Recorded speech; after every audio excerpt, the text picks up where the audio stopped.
सीधे चलते हैं बिहार के काराकाट, जहां पर प्रधानमंत्री नरेंद्र मोदी इस वक्त संबोधित कर रहे हैं। उपस्थित अन्य मंत्रीगण, जनप्रतिनिधिगण और बिहार के मेरे प्यारे भाई और बहनों, आज मुझे इस पवित्र भूमि पर बिहार के विकास को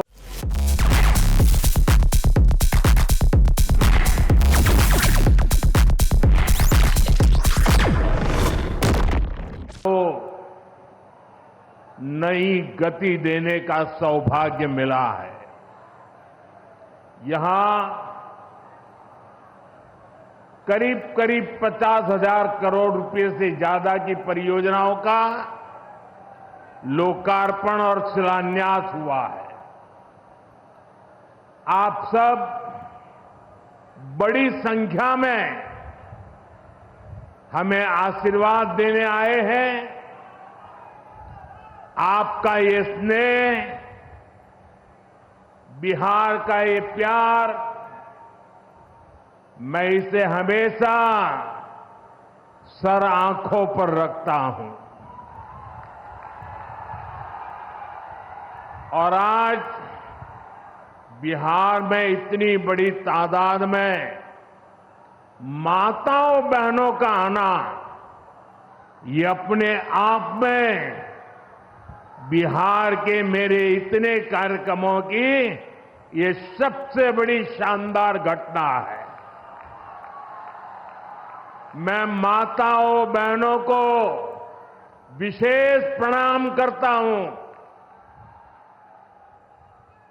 मैं आप सभी जनता जनार्दन का हृदय से आभार व्यक्त करता हूं। साथियों, सासाराम की इस धरती के तो नाम में भी राम है। सासाराम, सासाराम के लोग जानते हैं भगवान राम और उनके कुल की रीति क्या थी। प्राण जाए पर वचन न जाई, यानी जो वचन एक बार दे दिया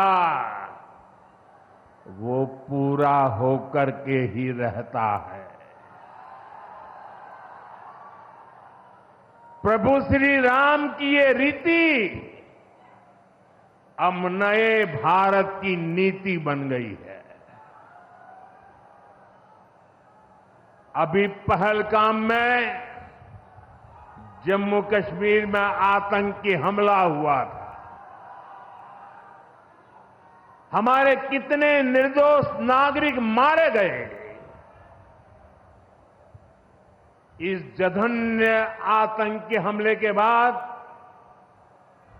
एक दिन के बाद मैं बिहार आया था और मैंने बिहार की धरती से देश को वादा किया था, वचन दिया था,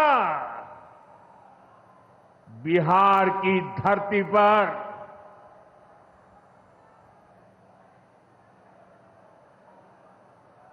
आंख में आंख मिलाकर हमने कह दिया था, आतंक के आकाओं के ठिकानों को मिट्टी में मिला दिया जाएगा।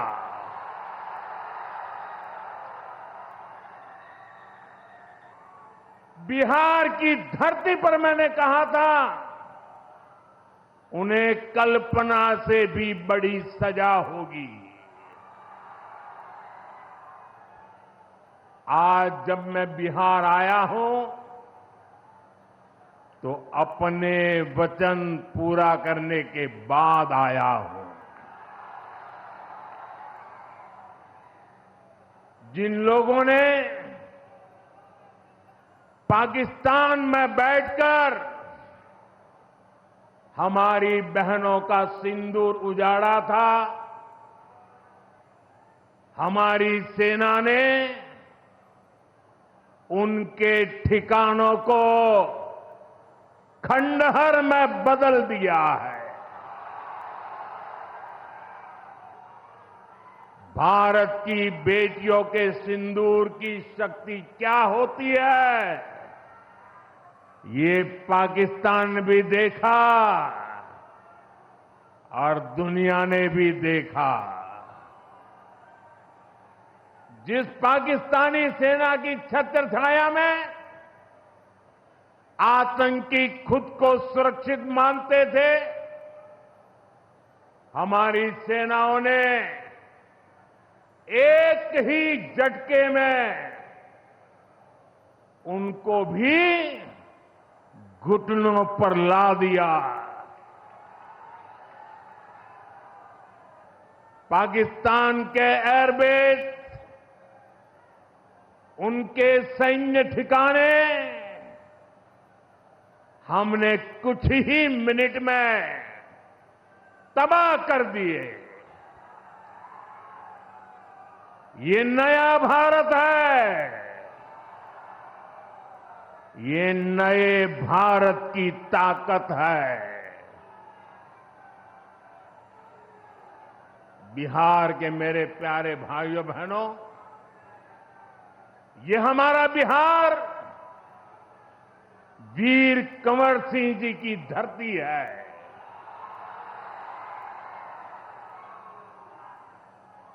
यहां के हजारों नौजवान देश की सुरक्षा के लिए सेना में, बीएसएफ में अपनी जवानी खपा देते हैं। ऑपरेशन सिंदूर में दुनिया ने हमारी बीएसएफ का भी अभूतपूर्व पराक्रम और अदम्य साहस देखा है।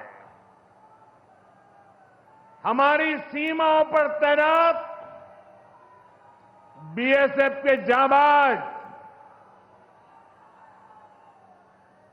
सुरक्षा की अभेद चट्टान है। मां भारती की रक्षा हमारे बीएसएफ के जवानों के लिए सर्वोपरि है। और यही मातृभूमि के सेवा का पवित्र कर्तव्य निभाते हुए 10 मई को सीमा पर बीएसएफ सब इंस्पेक्टर इम्तियाज शहीद हो गए थे। मैं बिहार के इस वीर बेटे को आदरपूर्वक श्रद्धांजलि देता हूं। और मैं आज बिहार की धरती से फिर दोहराना चाहता हूं, ऑपरेशन सिंदूर में भारत की जो ताकत दुश्मन ने देखी है, लेकिन दुश्मन समझ लें ये तो हमारे तर्कस का केवल एक ही तीर है। आतंकवाद के खिलाफ भारत की लड़ाई न रुकी है न थमी है। आतंक का फन अगर फिर उठेगा तो भारत उसे बिल से खींचकर कुचलने का काम करेगा।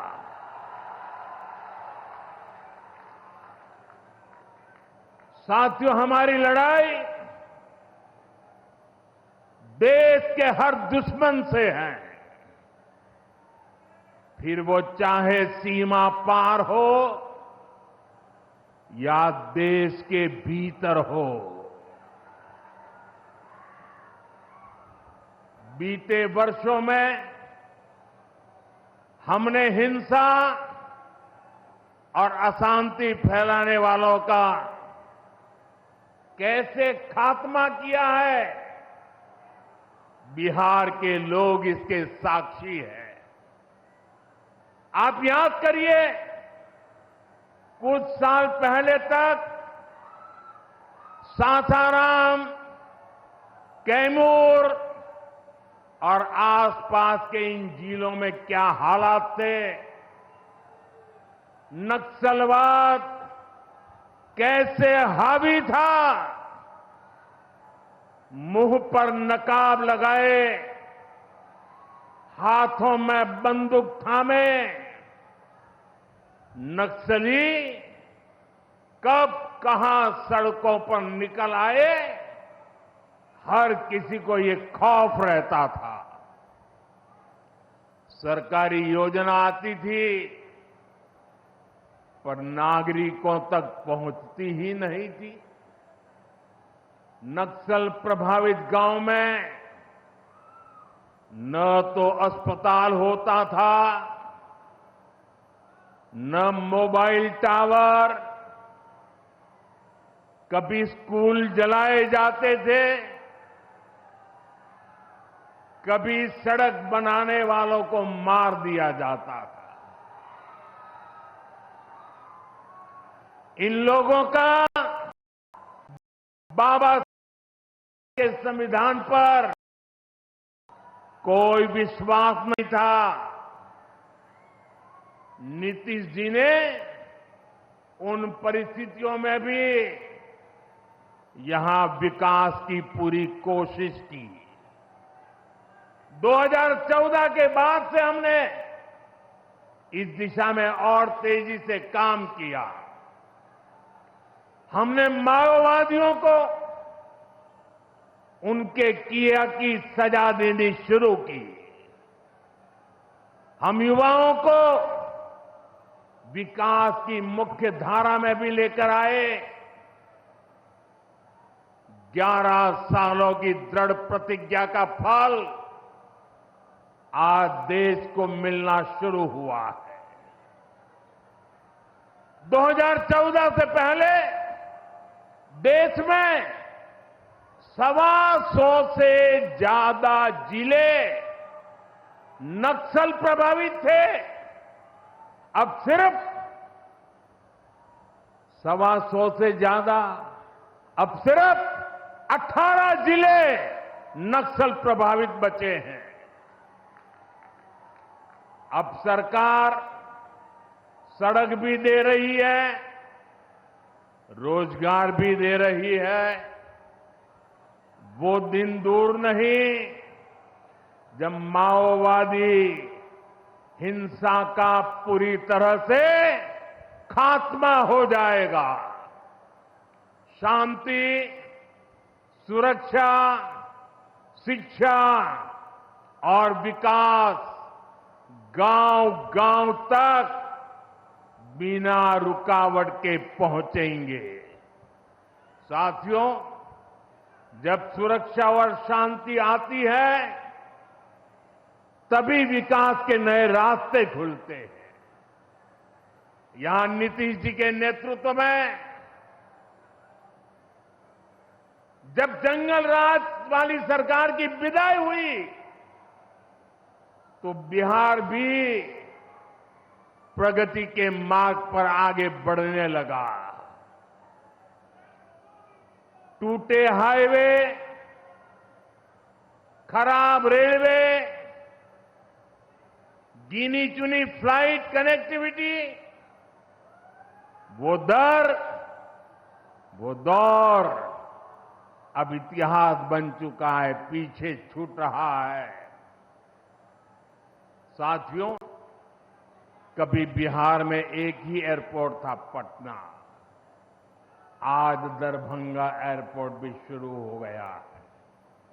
अब यहां से दिल्ली, मुंबई, बेंगलुरु जैसे शहरों की फ्लाइट मिलती है। बिहार के लोगों की लंबे समय से मांग थी कि पटना एयरपोर्ट के टर्मिनल को आधुनिक बनाया जाए। अब ये मांग भी पूरी हो गई है। कल शाम मुझे पटना एयरपोर्ट की नई टर्मिनल बिल्डिंग का लोकार्पण करने का सौभाग्य मिला है।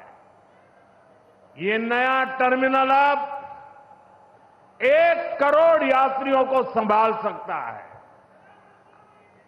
बिहटा एयरपोर्ट पर भी 1400 करोड़ रुपए का निवेश हो रहा है। साथियों, बिहार में आज हर तरफ 4 लेन और 6 लेन सड़कों का जाल बिछ रहा है।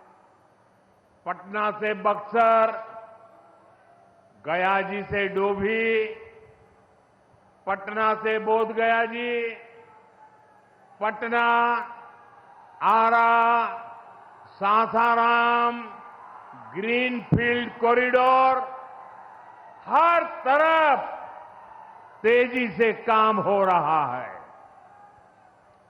गंगा, सोन, गंडक, कोसी समेत सभी प्रमुख नदियों पर नए पुल बनाए जा रहे हैं। हजारों करोड़ की ऐसी परियोजनाएं बिहार में नए अवसरों और संभावनाओं का निर्माण कर रही है। इन प्रोजेक्ट से हजारों युवाओं को रोजगार मिलेगा। यहां टूरिज्म और व्यापार दोनों को फायदा होगा। साथियों, बिहार में रेलवे की हालत भी अब तेजी से बदल रही है। आज बिहार में वर्ल्ड क्लास वंदे भारत ट्रेनें चल रही हैं। रेलवे लाइनों को डबल और ट्रिपल किया जा रहा है। छपरा, मुजफ्फरपुर, कटिहार जैसे इलाकों में काम तेजी से चल रहा है। सोननगर और अंडाल के बीच मल्टी ट्रैकिंग का काम चल रहा है, जिससे ट्रेनों का आना जाना तेज होगा। सासाराम में भी अब 100 से ज्यादा ट्रेनें रुकती है। यानी हम पुरानी समस्याओं को भी दूर कर रहे हैं और रेलवे का आधुनिकीकरण भी कर रहे हैं।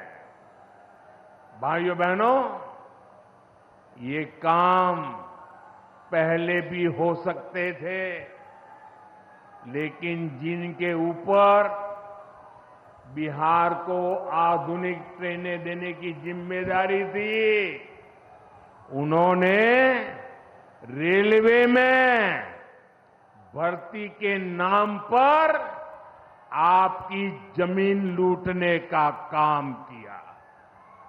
गरीबों की जमीन लिखवा ली। सामाजिक न्याय की उनकी यही तरीके थे। गरीब को लूटना, उनके अधिकारों को लूटना, उनकी मजबूरी का फायदा उठाना और खुद राजाशाही की मौज करना। बिहार के आप लोगों को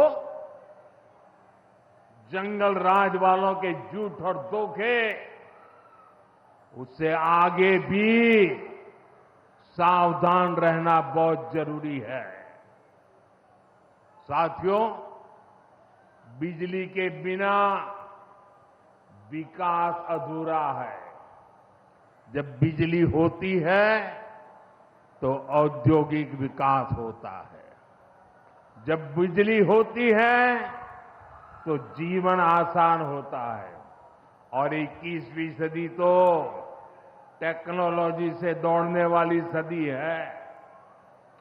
इसलिए डगर डगर पर बिजली की जरूरत रहने वाली है।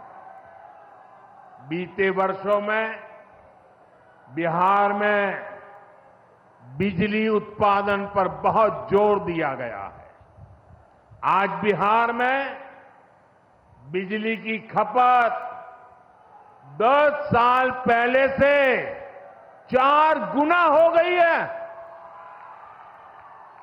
नबीनगर में एनटीपीसी का बड़ा पावर प्रोजेक्ट बन रहा है। इस पर 30,000 करोड़ रुपया खर्च किए जाएंगे। इससे बिहार को 1500 मेगावाट बिजली मिलेगी। बक्सर और पीर पैंती में भी नए थर्मल पावर प्लांट शुरू हो जाएंगे। भाइयों बहनों, अब हमारा ध्यान भविष्य की ओर है। हमें बिहार को ग्रीन एनर्जी की ओर लेकर जाना है और इसलिए कजरा में सोलर पार्क का निर्माण भी हो रहा है। पीएम कुसुम योजना के तहत सौर ऊर्जा से किसानों को कमाई के विकल्प दिए जा रहे हैं। रिन्यूएबल एग्रीकल्चर फीडर से खेतों को बिजली मिल रही है। हमारे इन प्रयासों का असर है कि यहां के लोगों का जीवन बेहतर हुआ है। महिलाएं खुद को सुरक्षित महसूस कर रही है। साथियों, जब राज्य में आधुनिक इंफ्रास्ट्रक्चर आता है तो सबसे ज्यादा लाभ गांव, गरीब किसान और छोटे उद्योगों को होता है, क्योंकि वो देश विदेश के बड़े बाजारों से जुड़ पाते हैं। प्रदेश में नया निवेश आता है तो नए अवसर बनते हैं।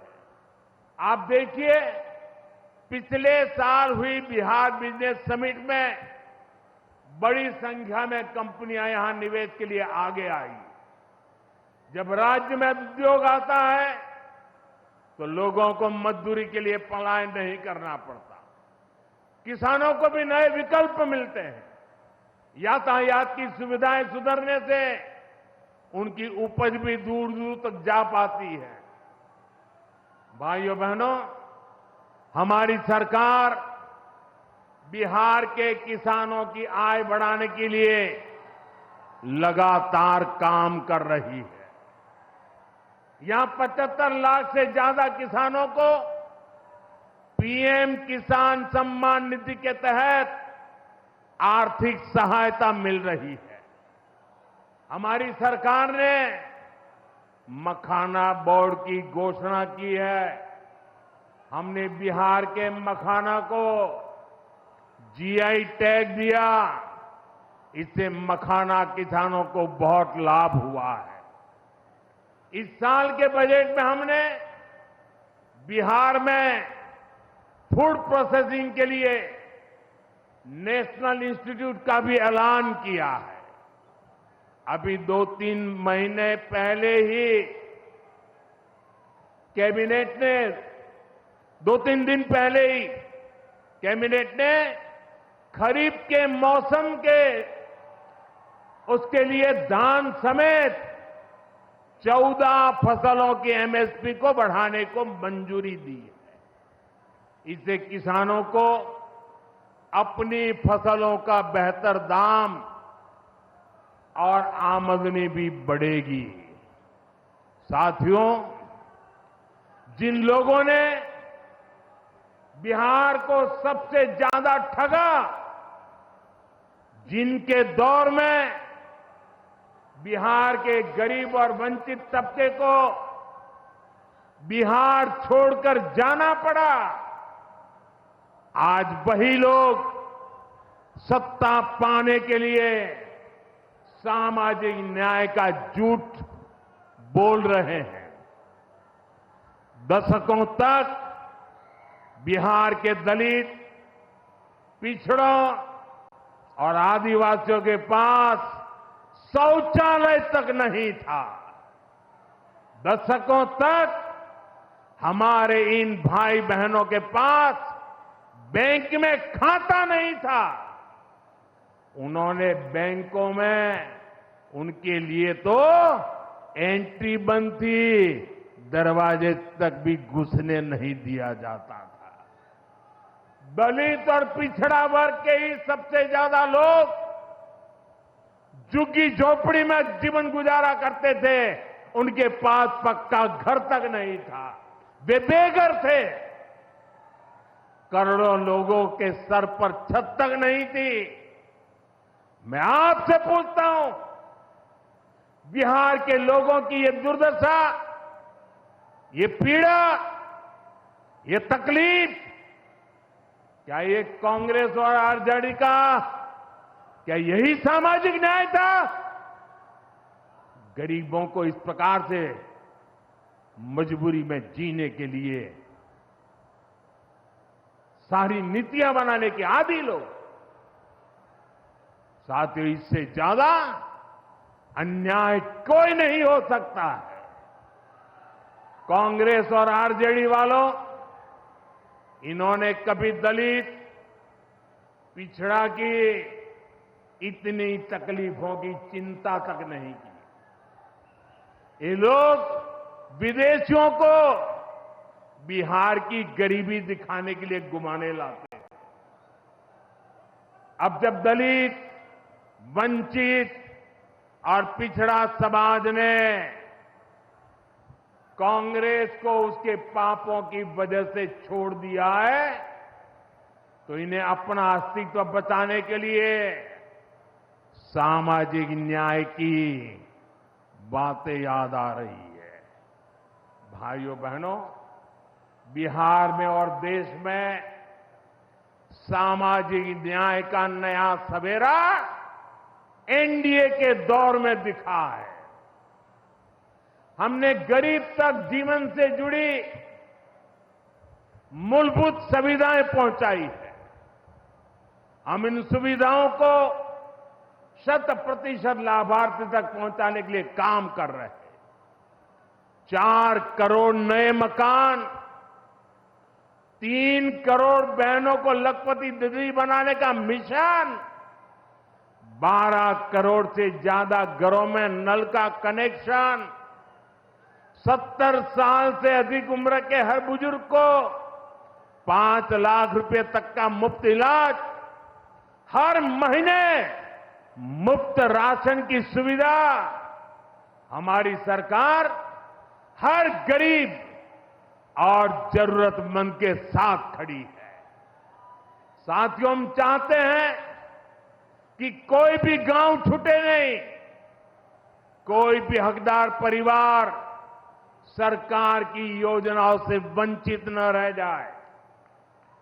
मुझे खुशी है, इसी सोच के साथ बिहार सरकार ने डॉक्टर भीमराव अंबेडकर समग्र सेवा अभियान शुरू किया है। इस अभियान में 22 जरूरी योजनाएं एक साथ लेकर सरकार गांव-गांव, टोला-टोला पहुंच रही है। हमारा लक्ष्य है हर दलित, महादलित, पिछड़े, अति पिछड़े, गरीब के घर तक सीधे पहुंचना। मुझे बताया गया है कि अब तक 30,000 से ज्यादा कैंप लग चुके हैं। लाखों लोग इस अभियान से जुड़ चुके हैं। जब सरकार खुद लाभार्थियों तक पहुंचती है तो ना कोई भेदभाव होता है और ना ही कोई भ्रष्टाचार होता है, और तभी सच्चा सामाजिक न्याय होता है।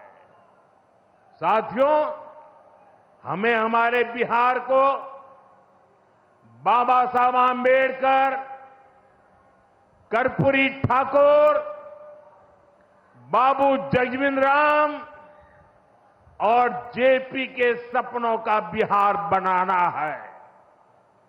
हमारा लक्ष्य है विकसित बिहार, विकसित भारत, क्योंकि जब जब बिहार ने प्रगति की है, भारत दुनिया में शिखर पर पहुंचा है।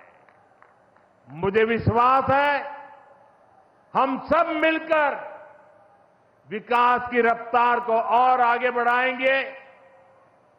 मैं एक बार फिर आप सबको इन विकास कार्यों के लिए बहुत बहुत बधाई देता हूं।